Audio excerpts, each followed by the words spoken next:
ಅರ್ಧರ್ಧ ಯೋಜನಂ ಗತ್ವ ಸರವ್ಯಾ ದಕ್ಷಿಣೇ ತಟೆ ರಾಮೇತಿ ಮಧುರಾಂವಾಣಿ ವಿಶ್ವಾಮಿತ್ರೋಭ್ಯಭಾಷತ.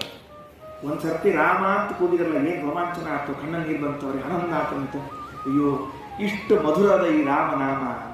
ರಾಮೇಂದ್ರನಾಂ ಹೃದಭಿರಾಮೇನ ರಾಶಿಕುಲ ಭೀಮೇ ಮನೋದ್ಯರಮತಾಂ ಗೋಮೇದಿ ಜಯಿತ ಪೋಮೇಯ ಗಾದಿಸುತ ಕಾಮೇನಿ ಮಿಷ್ಟ ಮನಸಿ ಶ್ಯಾಮೇ ಸದಾ ತ್ವಯಿ ತಾಮೇಯ ತಾಪಸಜ ರಾಮೇ ಗತಾಧಿಕ ಸಮೇ ಭೀಮೇಶ ಚಾಪದಲ ನಾಮೇಯ ಶೌರ್ಯಜಿತ ರಾಮೇ ಕ್ಷಣೇ ವಿಜಯಿನಿ.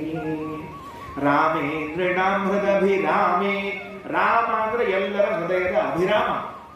ಯಾರ ಮನಸ್ಸಿನಾಗಿ ಹೇಳಿರುವಂತ ರಾಮ ರಾಮ ಅಂತ ತಿಳ್ಕೊಂಡು ಎಲ್ಲರ ಮನಸ್ಸಿನಲ್ಲಿ ಕೂತಿರುವಂತ ರಾಮ.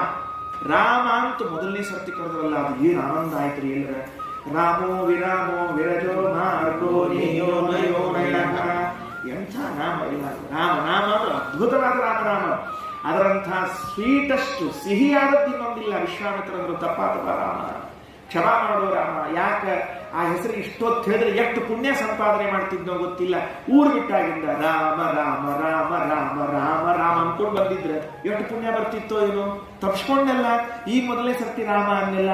ಅವತ್ತಿನಿಂದ ಕೊನೆಯ ತನಕ ರಾಮ್ ರಾಮ್ ರಾಮ್ ರಾಮ್ ನಾಮ ಅಂತ ಇಟ್ಕೊಂಡ್ಬಿಟ್ರು ವಿಶ್ವಾಮಿತ್ರ.